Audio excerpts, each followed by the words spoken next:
come to Ganden and make merits. Come to Ganden and prostrate to the monks. And those of you who have a little bit difficulty with your knees and stuff, when you go to the main monastery, no need to prostrate. Alright? You just do like this. Those of you who have problems with your knees, whatever, a little bit older, whatever, when you get to the monastery, we're all prostrate. You just do like this to the monks. 3 times respectfully. Think you're making homage to the Sangha. And then it's fine. No monks will be ever offended. They're very kind, they're very nice people. Very beautiful Dharma practitioners. So don't think that everybody prostrate, you cannot. Then when we go to meet my gurus and the high lamas, when you walk in, also, just make prostration like that.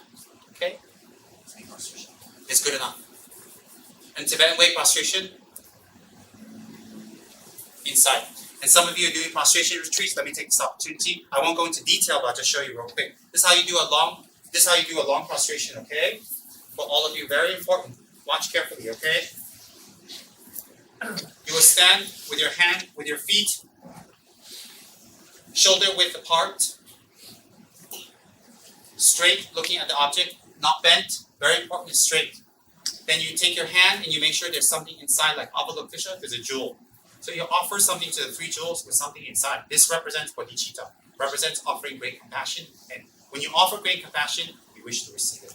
So when you make a prostration, whether it's 3 times or it's 100,000, or whether, because some people like Cha doing 800 a day, you do this way. The short prostration is like this. Namo Guru Be, I take refuge in my Guru. Namo Buddhaya. Namo Dharmaya, speech. Namo Sanghaya. Namo Guru Be, I take refuge in the Guru, I take refuge in the Buddha, I take refuge in the Dharma, I take refuge in the Sangha. May I get the Buddha body, may I get the Buddha speech, may I get the Buddha mind. May I purify the negativities of my body and what I've done with it. May I purify the negative speech, may I purify my negative mind. Therefore I make prostration. So this is what you visualize, this is what you think. The word is Namo Guru Be, Namo Buddhaya, Namo Dhamma, Namo Sanghaya. The visualization is purification of the body, speech, and mind. Gaining the body, speech, and mind of the Buddha, Dharma, and Sangha, and taking refuge in Buddha, Dharma, and Sangha. Alright? Buddha and Guru is one. Depends on what tradition. Even when you say Namo Guru Be, Namo Buddhaya, it's 3 jewels, because Guru and Buddha are one. So then you hold yourself together. This is short prostration. Namo Guru Be, Namo Buddhaya, Namo Dharmaya, Namo Sanghaya. Knees down first, and then the feet, then your hand, then touch, and come up as soon as possible. Straight. Namo Guru Be, Namo Buddhaya, Namo Dharmaya, Namo Sanghaya. Oh, sorry, your hand first and your knees, huh? Because I hurt my foot, so I can't go down there. My bad, okay? Namo Guru Be, Namo Buddhaya, Namo Dharmaya, Namo Sanghaya. This is the short prostration. So this one we can do in Ganden to the Sangha, to our Gurus. When we do a prostration retreat, you don't do the short one. You do the long one.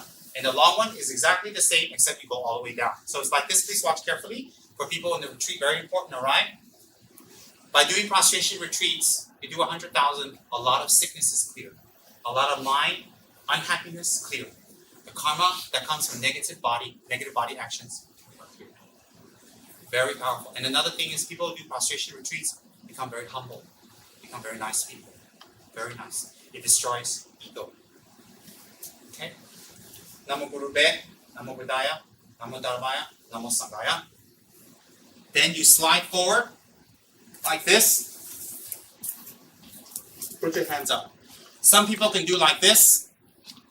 Some people can do like that. There are many traditions, but I recommend just one so we don't get confused. You go like this, put your head down, surrender up, come up immediately. Come up, stand up straight, and then you do the next one. Namo Guru Be, Namo Buddhaya, Namo Dhamma, Namo Sanghaya. Namo Guru Be, Namo Buddhaya, Namo Dhamma, Namo Sanghaya. Namo Guru Be, Namo Buddhaya, Namo Dhamma, Namo Sanghaya. Namo Guru Be, Namo Buddhaya, Namo Dhamma, Namo Sanghaya. Namo Guru Be, Namo Buddhaya, Namo Dhamma. Namo Guru Be, Namo Buddhaya, Namo Dhamma, Namo Sanghaya. So how many of you want? And then when you come up, please don't. I see people do like this.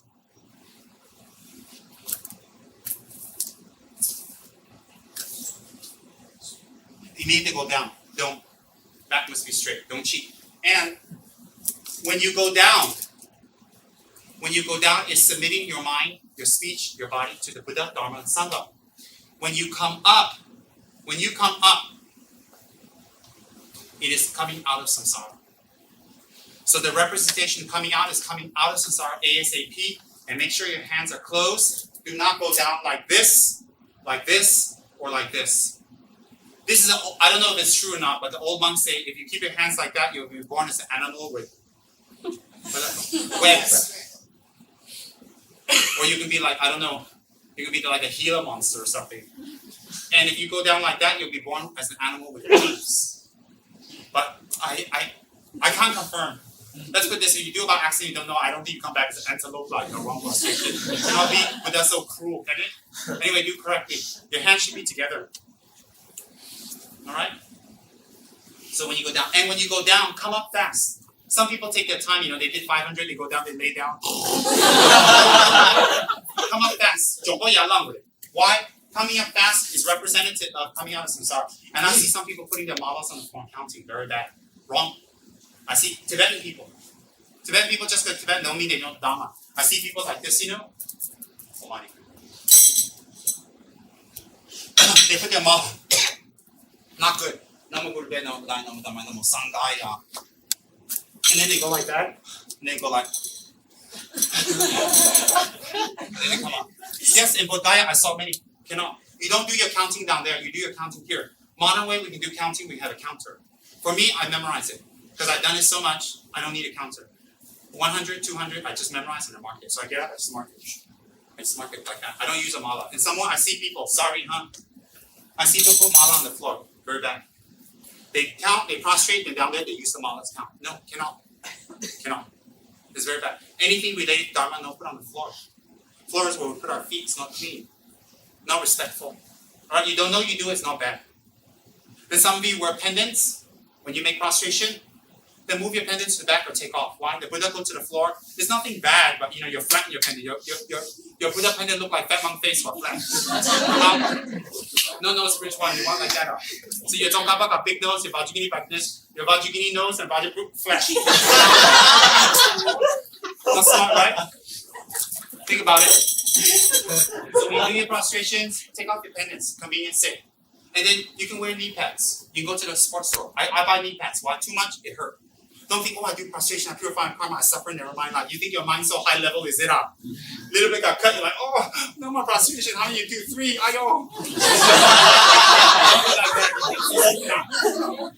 Malaysians spoil one. Everything here wonderful. The country here fabulous. It's like little bit cannot tahan. Don't get you wear this one, you wear this one. Then you wear something here because you do too much here.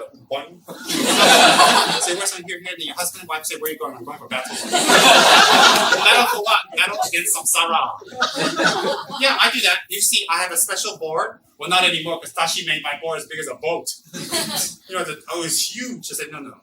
You can just get a cushion. Those exercise cushions? Like whatever, you get one of those. That's fabulous. And then you make sure your knees protected. Protect yourself. If you're older, if you're a little bit heavyweight, then you imagine like Diane, oh my God. Can you imagine do prostration?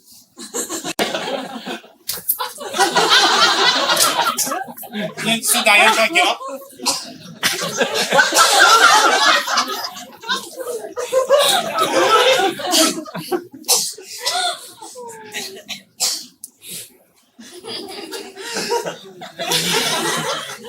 That's what you do for getting my lasagna 2 weeks late. No, I'm just kidding. She's fabulous. Prostration is here. Inner, outer, secret prostration. Short form prostration. 1. Second prostration. 2. Third prostration, extra length, full length. 3. Come up immediately. That's the third one. 3 times. Short form, medium form, long form. Traditional. People something wrong, or no time, or in a rush, no space, inconvenient, short form. With the visualization of the long form. You have a little more time, little space, second form. If you have a lot of time, a lot of space, prostration retreat, the longest form. Why? How many atoms there are under you is the amount of merit you collect with each prostration. So if you're big, you're tall, you're fat, you collect more merit up. That's what the Geshis also say. It's true. Imagine Diane. She walked out, she do 3 rides, come up, I'm put up. Kensi Tashi, you do 5,000?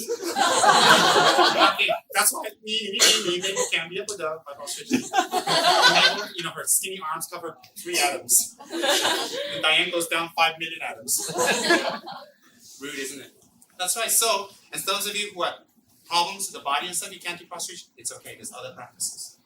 Prostration retreat is excellent for purifying the negativities of your body. Drinking, smoking, sexual misconduct, beating, hurting, things you did this life and previous life, prostration is very powerful to purify. If you purify that karma, it won't come back to you. Your family won't break apart. The second thing is, when you do prostration retreat, you clear the negative karma of your mind so that when you listen to the Dharma, you stay awake, you stay alert, it will go in very clear and very quick. And the amount of time you need to listen to Dharma to understand will be very, very fast due to prostration. Third is diseases, sickness. If you catch it early, it will be purified by prostration. Definitely. And last, for higher attainments, by doing prostration retreats, 100,000 minimum, you will be able to conquer your ego and your pride so that you'll be more easy, more kind, more adjustable to other people. You will not find from pride. Ego don't manifest. And when you do the higher practices such as Vajrayogini later, which we'll all do, if you've done 100,000 prostrations and as a preliminary retreat such as Vajrasatra, prostration, mandala offering, water offering, when you do Vajrayogini practice, much, much easier. So do prostration retreat, a lot of them. A lot of them. So one day, every day, we can do 25 and count. It's okay. But don't break it. So if you're very sick, just do 3. Continue. So if 1 week you're sick one day, just do 3 that day. Never mind. Continue. Continuation is very important.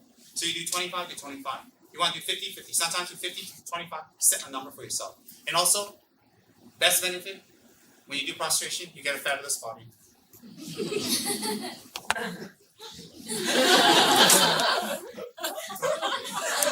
want to take off your shirt, take off mine, let's see who got better. You want? Alright, you better quit coughing and clearing your throat at the wrong timing. Get him, Kendall. Get him. Tell him who's a real. Oh, never mind. Okay, so it's very beneficial. So you think you want exercise? Do spiritual exercise. You do prostration, your body is good for your heart, good for your circulatory, good for your arms, good for your back, good for your whole body, and collect merit and purify karma. What else do you want? And what's the best thing to make prostration to? Lama Tsongkhapa. So if you got Lama Tsongkhapa statue, Lama Tsongkhapa, whatever. And when you travel, that's why I give people Lama Tsongkhapa pendant. Do you know why? When I give people a pendant, it's very blessed. I do a lot of prayers on it. And I do a lot of meditations, and I give to the person so that they're protected by Lama Tsongkhapa or Vajrayogini, whatever they're wearing. That's my way. It's not me trying to start some kind of fad or some kind of cult. It's I want people to be protected. That's my motivation. Instead of wearing all kind of food, all kind of symbols, all these things with Thailand hanging like that, little kuming dong, all these little bottles, all that funny thing, right? You walk around like a cow. you see Wang when she first got in like a cow, all these protections, she's in Thailand like.